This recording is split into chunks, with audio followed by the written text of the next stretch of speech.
اقسم بالله في حاجه مش طبيعيه، ده يعني ده مش طبيعي. القهوه الفيتنامي انت بتاخد بس كوبايه في اليوم. الناس دي ما بتنامش، القهوه بتاعتهم دي مرعبه. والله العظيم كوبايه واحده بتخليك صاحي طول اليوم. ضربات قلبك بتبقى في السماء. يعني انا لسه بق واحد، انا خدت البق اللي قد كده وبص يعني ما كملتش بق.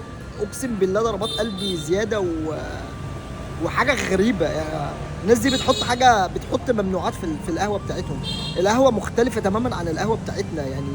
آه انت كوبايه في اليوم بتبقى هي خلاص، انت خدت جرعتك من الكافيين وازيد. بنام 4 الفجر وبتلاقيهم صاحيين في الشارع شغالين، اللهم صل على النبي.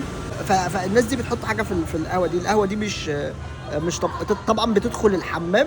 مش عايز اقول لكم يعني، انت الكوبايه دي هتخش الحمام عليها 90 مره.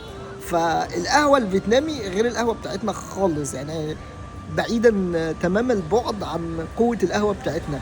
القهوه دي اقوى من القهوه بتاعتنا بكتير.